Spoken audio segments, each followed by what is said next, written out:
CNN. National airlines are allowing nationals of 7 Muslim-majority countries hit with President Donald Trump's travel ban to board US-bound flights after a federal judge on Friday blocked the controversial ban nationwide. U.S. Customs and Border Protection informed major American airlines on a conference call late Friday that it was back to business as usual, effective immediately, an airline executive told CNN. The government was in the process of reinstating visas, the executive said, adding that airlines would start removing travel alerts from their websites and getting messages out to customers to notify them of the change.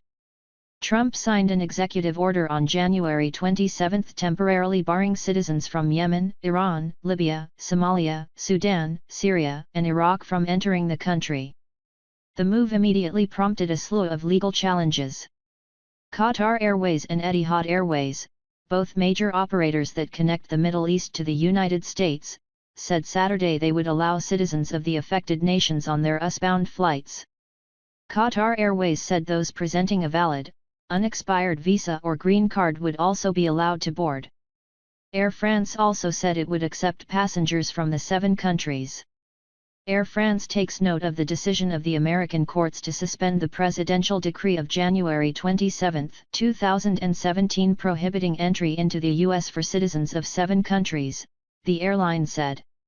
Consequently, and subject to satisfying the conditions of entry into the United States, as from today Air France will accept passengers from the countries concerned on its flights to the U.S.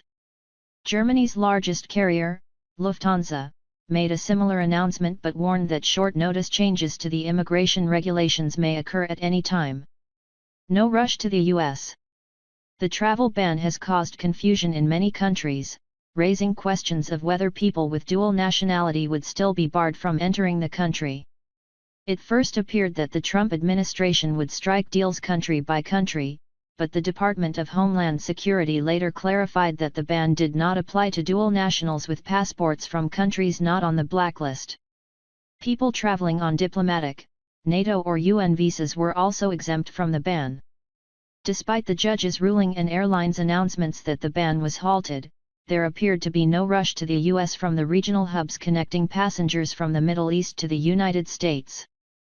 Dubai International Airport was quiet and orderly on Saturday afternoon as 2 flights departed for New York and Los Angeles, a CNN journalist there said. Istanbul's Ataturk Airport also was calm, as flights departed as usual to Los Angeles, San Francisco, Atlanta, New York, Boston, and Miami.